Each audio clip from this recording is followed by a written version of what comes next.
All right. How did Kamala fare? Chatting with the bear. Earlier tonight, Bret interviewed the Veep at PA. That's short for Pennsylvania. Shouldn't have said that. Didn't need to say PA then. I didn't know. I didn't know. Good.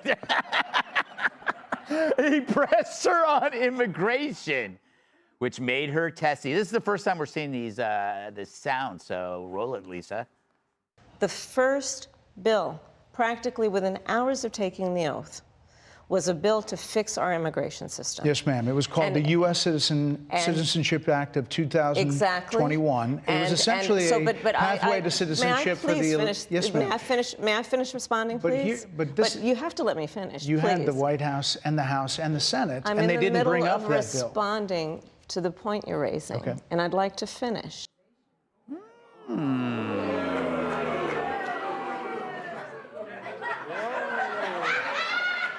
That's what Willie Brown said. Oh.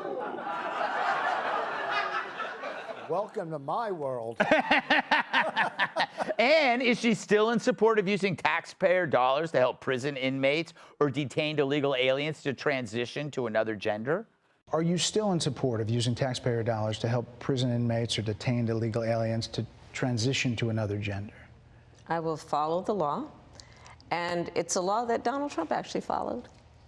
You're probably familiar with, now it's a public report, that under Donald Trump's administration, these surgeries were available on a medical necessity basis to people in the federal prison system.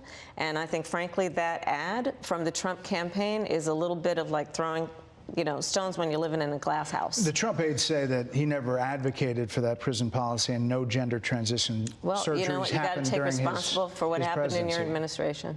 Yeah, you do. She didn't answer the question. Finally, when did she first notice that President Biden's mental faculties appeared diminished? When did you first notice that President Biden's mental faculties appeared diminished? Joe Biden, I have watched from the Oval Office to the Situation Room, and he has the judgment and the experience to do exactly what he has done in making very important decisions on behalf of the American people. There were no concerns raised? Brett, Joe Biden is not on the ballot. I understand. And Donald Trump but is. You talked about it. And Donald Trump After George Clooney said within a few minutes of talking to President Biden at a fundraiser that he thought this was not the same Joe Biden that we saw on the debate stage. Donald Trump is on the ballot. I understand.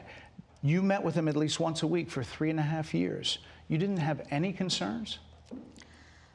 I think the American people have a concern about Donald Trump. Oh, yeah, Tyrus. I told you. How dare he interrupt her memorized lines from the...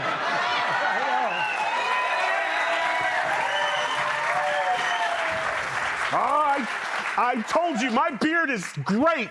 I might grow it out.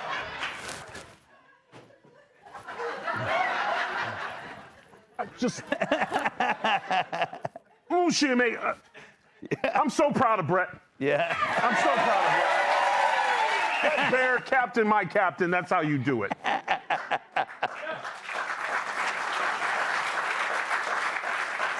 Kat, I think the untold story here is that Kamala got on special report before you did. Can I fact check it? I was on She was on special report. And they've asked me to do it again, but I can't do it because of this. Oh, whoever wrote this question, you're fired. Up for tomorrow. So, Kat, what did you think about her non-answering she did that pivot on the surgery thing, and then he went after her again. He asked her the follow-up question. Yeah, that's she wasn't used to the follow-up question. Yeah. Bret Baier did a great job, and it was nice of her to go. Yeah. I mean, you want to say I can say something nice because I kind of thought she wouldn't go. Yeah. And then you kind of see why maybe she hasn't been doing these kinds of interviews, because it was really rough. This was no J.D. Vance-esque pivot. I will say that. It was just kind of like, whenever he said something, she's like, yeah, well, Donald Trump's on the ballot and people don't like him. That's That's truly what she said. That's Yeah. not. That's not. And you know, honestly, there's probably there was a lot of bad clips. A lot of bad she clips. She struggled a lot through that interview because usually she just says something and then it's on to the next thing. Because nobody asks. Nobody bothers to really follow up. And so. She gives the same answer every time. Yeah. Right? Donald Trump's fault. When she's talked about immigration over and over, she has led with the same story where she's like, on day one of the admin, we had a bill we put forward. Everybody should know what your first question should be, which is what happened to that bill and why did it not get done? If you had, like Bret was prepared because he's heard Kamala speak and knows she only gives one answer and you can't push her. And then clip-wise coming out of this, what did she do? She said, well, you need to be accountable for what happens in your administration. If I am the Trump if I'm the Trump campaign, I'm grabbing that and I'm putting everything out. Rich, she gave Bret Baier the face. You know what that face was? Like, who do you think you're talking to? I live with that on a daily basis.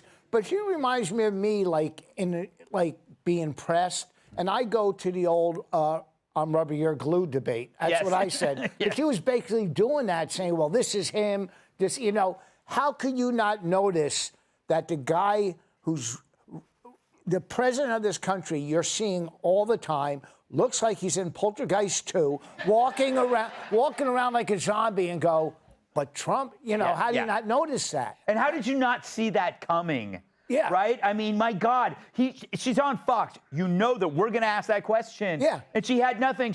I mean, I could have written her the answer, but I wouldn't. You're right, though. That's going to be in an ad tomorrow. You have to be responsible for your administration.